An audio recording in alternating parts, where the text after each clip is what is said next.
শেখ হাসিনা বাংলাদেশে আসবে কেবলমাত্র বিচারের মুখোমুখি হওয়ার জন্য, ফাঁসির কাস্টে ঝোলার জন্য। আল্লাহু আকবার। আসসালামু আলাইকুম ওয়া রাহমাতুল্লাহ। আসসালামু আলাইকুম ওয়া রাহমাতুল্লাহ। আমাদের সৌভাগ্য হয়নি শহীদ হওয়ার, কিন্তু আমরা যারা জীবিত আছি আমাদের দায়িত্ব এই যে শহীদ হয়েছে যারা হাজার হাজার শিশু, কিশোর এবং জনতা, তাদের যে আকাঙ্ক্ষা, সেই আকাঙ্ক্ষা অনুযায়ী বাংলাদেশকে নতুন করে গঠন করা। আমরা দেখেছি যে এই আন্দোলনে স্কুল কলেজ শিক্ষার্থীর পাশাপাশি মাদ্রাসা শিক্ষার্থীদের ব্যাপক অংশগ্রহণ এবং রক্তত্যাগ, আত্মত্যাগ রয়েছে।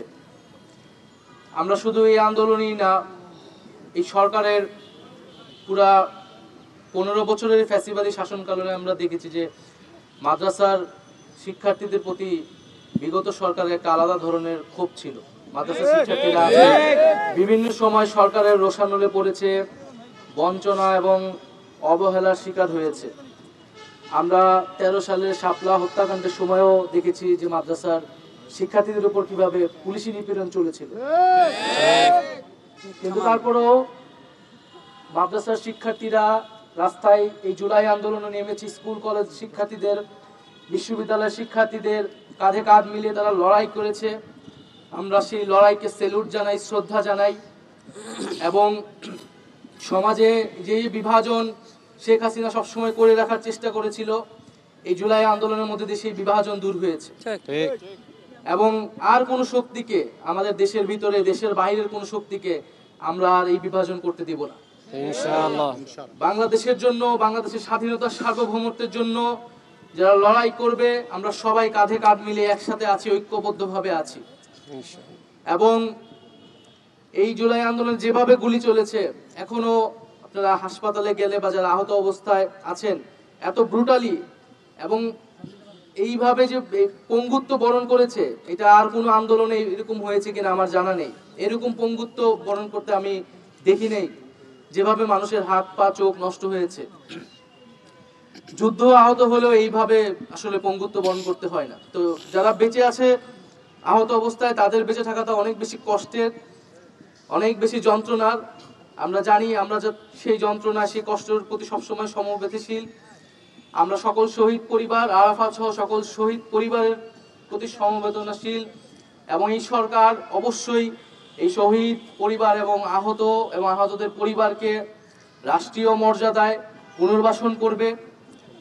এবং তারাই এই জাতির শ্রেষ্ঠ সন্তান, এবং তাদের যে রক্তত্যাগ, সেই আকাঙ্ক্ষা অনুযায়ী আমরা বাংলাদেশকে গঠন করব। এবং মাঝে মাঝে আসলে আমরা যারা সরকারে আছি, আমরা তো সবসময় বলতে পারি না, কারণ আমরা নিজেরাই সরকারে আছি, আমাদের সরকারের ব্যর্থতা বা সীমাবদ্ধতা নিয়ে। কিন্তু কষ্ট হয় যখন আমরা দেখি যে আমরা এই শহীদ পরিবার, আমরা এই জুলাই গণহত্যা, আমরা আমাদের এই গণহত্যাকারীদের বিচার, এগুলা বাদ দিয়ে আরো নানান ইস্যু নিয়ে আমরা কথা বলি। আমরা দেখি যে দেশে বিভিন্ন জায়গায় বিভিন্ন ধরনের দাবি দেওয়া এবং আন্দোলন হচ্ছে। আমরা সকল দাবি দেওয়ার প্রতি, আন্দোলনের প্রতি শ্রদ্ধাশীল, কিন্তু আমরা বলবো যে আমাদেরকে এই সরকারের প্রায়োরিটি বুঝতে হবে, আমরা আসলে কি কাজের জন্য এখানে এসেছি, এবং সেই কাজটা করতেই সরকারকে সহায়তা করতে হবে।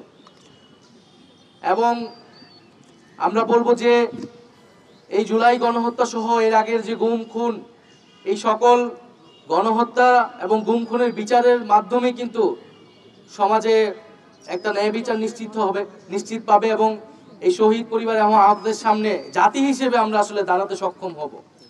তো এটা যাতে আমরা ভুলে না যাই, আমরা অবশ্যই বিচার আমাদের টপ প্রায়োরিটি। এই বাংলার মাটিতে এই গণহত্যাকারীদের বিচার নিশ্চিত করব, এটা ঘোষণা দিয়েই আমরা এক দফার ঘোষণা দিয়েছিলাম, এবং আমরা সেখান থেকে এক বিন্দু পরিমাণও পিছপা হইনি। আমরা বিচার নিশ্চিত করব। এবং যারা ইন্ডিয়াতে আশ্রয় নিয়েছে এবং ভাবছে যে বাংলাদেশকে তারা বাইরে থেকে অস্থিতিশীল করবে, তাদেরকে বলবো যে বিচারের সম্মুখীন হওয়ার জন্য মানসিকভাবে প্রস্তুতি নিন। শেখ হাসিনা বাংলাদেশে আসবে কেবলমাত্র বিচারের মুখোমুখি হওয়ার জন্য, ফাঁসির কাস্টে ঝোলার জন্য।